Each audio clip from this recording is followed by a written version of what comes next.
Welcome back to the TEHNC podcast. I'm Jonathan. This is Mark, my colleague and expert on integral film, and we're here to start a new podcast series probably that we're sort of unofficially calling Black Cinema for White People.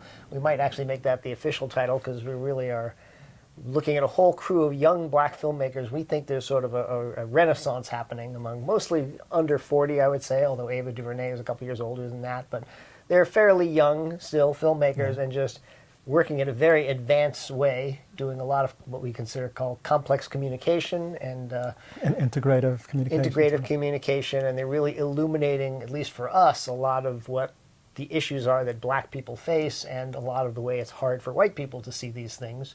We're kind of into this book called White Fragility, a little bit, by Robin DiAngelo, who's an academic, a progressive white academic who's identified her own, what she calls racism. I would say this is really the way white supremacy just courses through everything, and when you begin to talk about it, white people can get very reflexively defensive because they're fragile, what she calls white fragility. So all these things are kind of coming up, and we're going to talk about these different filmmakers, and maybe you can say what has blown us away so much with these guys. We're really blown away and amazed.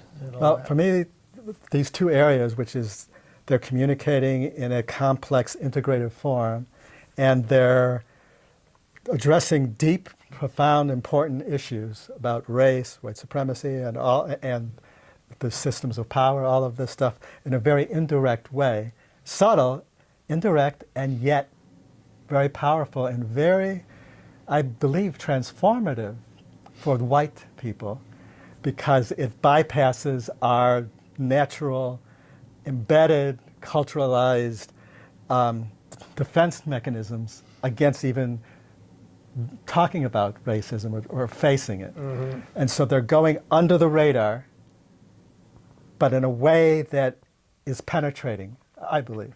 Yep. So you've got these two really forces going on there. Some of these filmmakers operating clearly at integral. Some are on the borderline, which is what I call integrative. Integrative filmmaking. Integrative filmmaking, which is in between pluralistic and integral filmmaking, which we can talk about that a little bit sure too. We'll get into that as we get into the so series. They're working at a very advanced stage, and they're integrating all dimensions of being, of our reality, and showing how they co-evolve with each other. They affect each other. The personal, the interpersonal, the physical, and the environmental, all of them are just kind of, enmeshed in each other. Right, and we'll talk about those. They're what we consider, in integral theory, they call the four quadrants. I like to just think of them as four different dimensions that are coexisting of reality. Yeah. Kind of, so we have the internal, which is the individual internal. There are two individual ones, right? The individual internal and the individual external. So the internal would be what you're thinking when you look at a character, what's going on in his mind, what's his motivation, what's kind of driving him. Yes, yeah. And then the external. External is the physical form, and our actions and behaviors are external. External, right. So all of that. So there's as individuals, we have these two dimensions. We have internal thoughts, feelings, and external, our behaviors and our bodies. And our actions and that. And, we're sitting on this couch and all that stuff. And then there are two that I think of as sort of social, or sort of how you phrase They're this. collective. Collective, right. There's a collective interior and a collective exterior. Right. And so the collective interior is this we space that we have when we're communicating with each other as two people or more. When two or more are gathered, we have we space. Right, we have we space.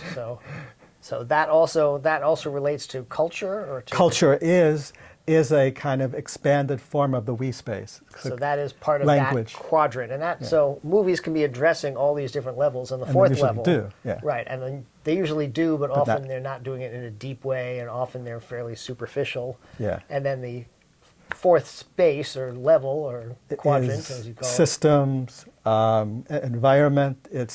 It's the collective exterior. Social structures. Social structure. Laws. Everything from social structures to the atmosphere of the earth is a system. It's a natural system. Right, out there. Electricity. Like how right now we have electricity, and we're part of this big power grid. Mm-hmm. So that's kind of an external system that is right here, right now. Right. So we did, as you probably know, a series of podcasts on Ryan Coogler and Black Panther especially, and this one seemed to be integrating all these different levels and trying to figure out how each one was participating and what the story was, or what the intention was. Yeah, and all of these films do this in some form. They are all showing these different dimensions of being, and they are showing that how interconnected they are, enmeshed with each other. Right. And something you've pointed out, a lot of times problems can be traced to one of those systems being out of whack with the others, or usually, yes. One person not seeing what the other one is seeing, or a different reality. We're going to talk next week, probably, or next podcast, when we talk about Ava DuVernay and her early film, relatively early film, 2012, but because she came to filmmaking late. But her film Middle of Nowhere, which the opening scene is just an amazing scene, just a woman talking to her husband who's in prison, and yet so much is communicated about the society, about the culture, about the legal system and the structures, about their personal conflict with each other, about how they see things differently from the inside. So all those different levels are being this simple communicated in this simple opening scene of the film. And how it's so enmeshed in each other. Yep, and one of the things we talked about also is when you watch a great filmmaker, you can feel the mastery almost from the beginning. If you practice this, you can't necessarily tell if you're not used to looking for this, but we can always tell if we're in the hands of somebody who really is trying to control your attention for a purpose, for an intention, and if everything seems to be united towards whatever that purpose is. You might not know what the purpose is yet, but you can tell that everything is internally has a point, So, and I believe everybody is affected by this. I mean, everyone who sees a film made by a master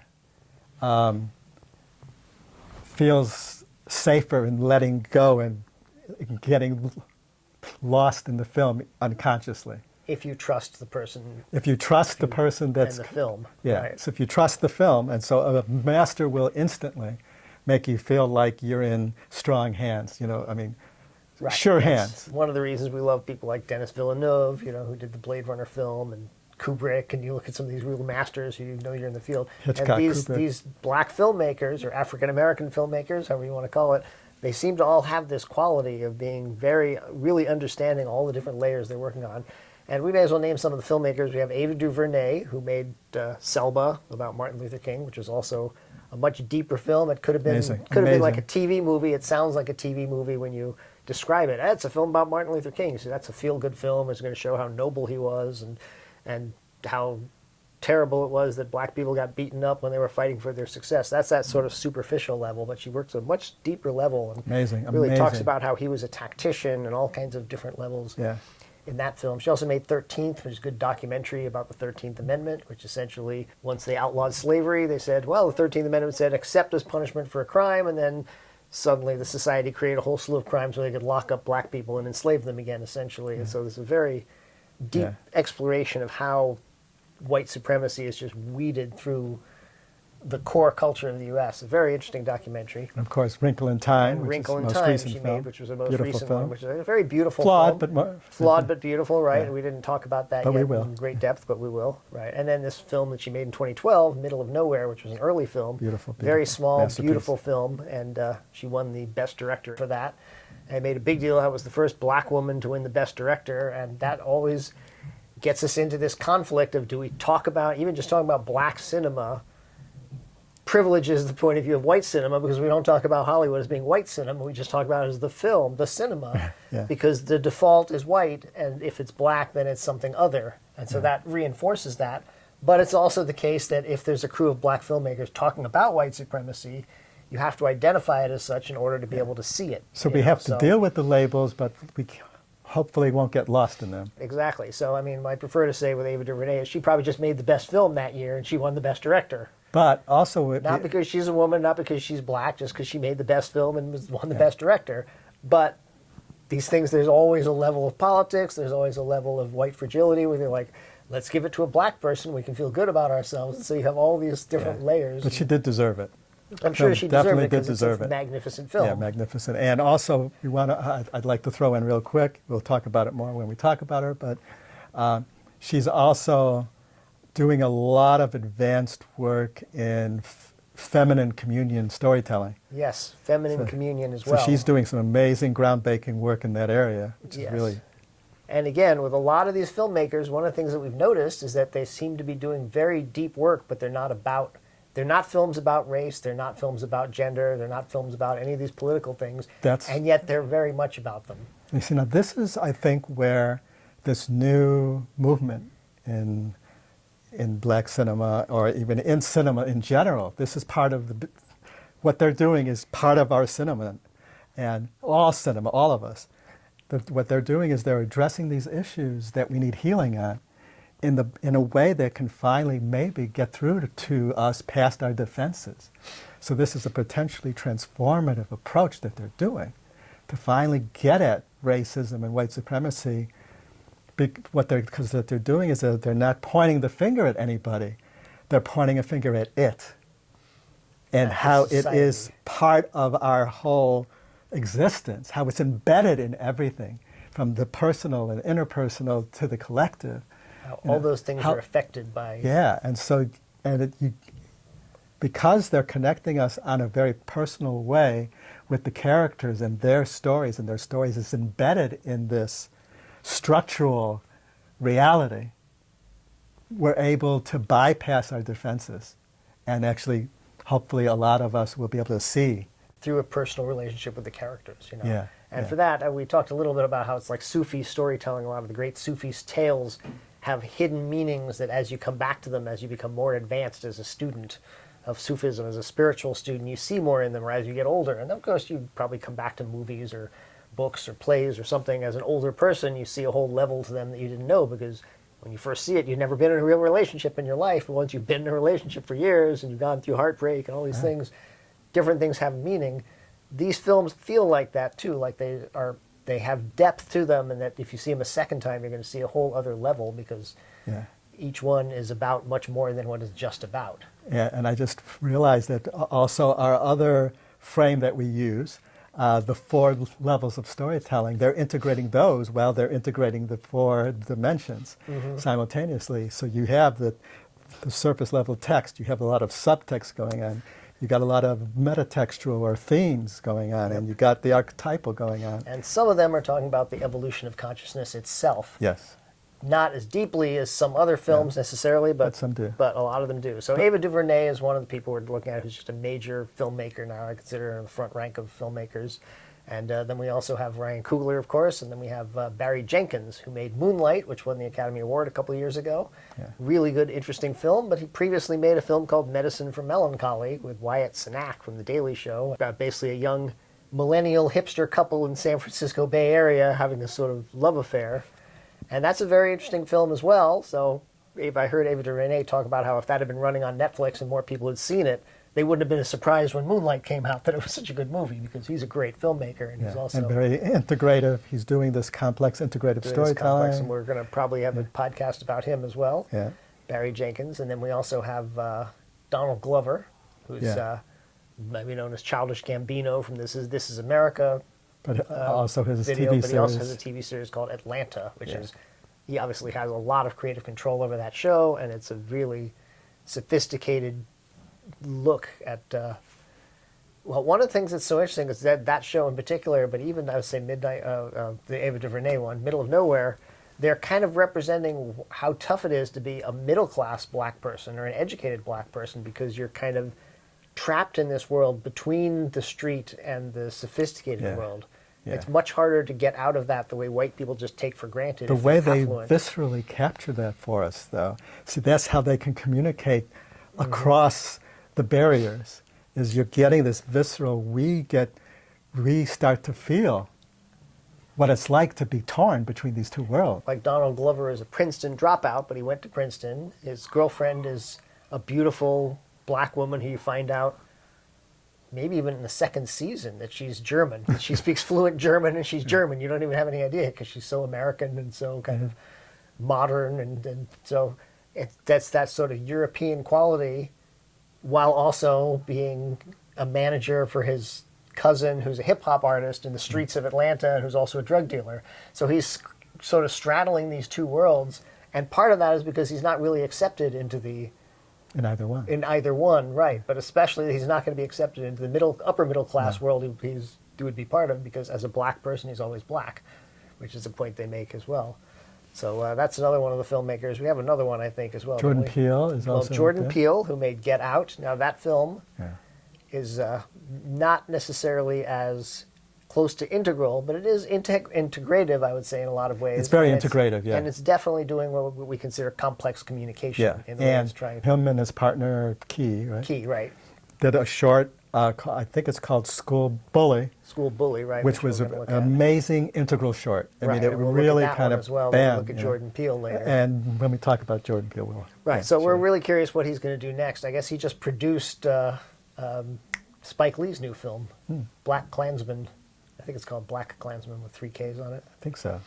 So he produced that. So Yeah. We also have, Justin Seaman from Dear Justin- White People, yeah, which is a very interesting film. It's a series on and Netflix TV as well. series, yeah, or Netflix series. Yep. And again, one sort of directly addressing the way white people don't understand the experience that black people have as a day-to-day reality. And doing it with humor and kind of Wit.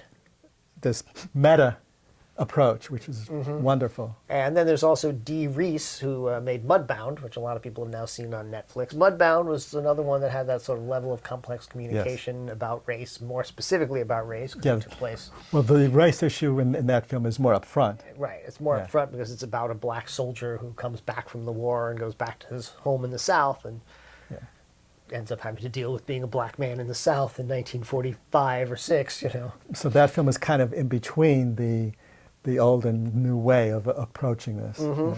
Yep, her earlier film, Pariah, was apparently semi-autobiographical, growing up as a black lesbian teenager in New York. That one, to me, wasn't as complex communication. That was more of a straight-ahead film, I think, Yeah. as far as the way it worked. But it was a good film. So we're going to talk about her as well. And then I guess Boots Riley, we haven't seen him yet, but maybe we'll be talking about him by the time we Yeah. get back to this. And I have a sense there's a lot more out there. But there was a lot of African-American films at Sundance this year. So yeah, there's a lot of filmmakers, obviously. I mean, how many of them are in this same kind of Yeah. category that We're we're still talking about, looking doing and stuff complex like that. communication. But and we also want to make the point that this is at our interpretation, and we're both quite aware as we watch these films that there's a lot of density and a lot of textual things that we're not getting, Yeah. that are just designed for a black audience or that are making references that a black audience would understand that Yeah. we don't get. So in a way, it's like watching a foreign film. You know, you Yeah, think you understand it, but you probably don't. And in a way, my sense is that they're communicating on a lot more complex level than we're even aware of, because there's all of this other, what we call referential density, which is, you know, if you were raised in that culture, in that world, you know these things, and we don't. You know, as white people, we don't. Right. You know? So it's, you know, so they are probably, for the African American community, they're probably really kind of covering a lot more ground than we're even touching at all. Right. And then again, there's just also, as white people, it's hard for us to really viscerally know what representation feels like, what to see representation without, when you haven't had representation. Yeah. Because a representation of white people, especially white males, is the default. It's sort of the default position of society, of Hollywood, of newspapers and television and magazines and and you know, representation of people of color is generally pretty terrible and pretty disgraceful and bigoted and racist if you really look at it the way. So in this case, it's just a lot of representation of different aspects of black existence and black life and black culture. And they're showing black people in all these different modes. and black pain and black suffering too, Yeah. and how it just becomes a daily thing, even as they can be witty about it. I mean, Atlanta can be both very funny and also very, Very heavy. dark and heavy at times. Yeah. But yeah, it's an amazing show. So Yeah. And just want to say to all the, you know, these, it's so wonderful to see this flowering of talent. It's just, this, you know, it's beautiful, man. It really is. fantastic actors too. Yeah, It's been amazing great actors seeing all in these these amazing films. actors It's just- holding things down, and Yeah. so we'll talk to you next time. We'll come back and talk about Ava DuVernay.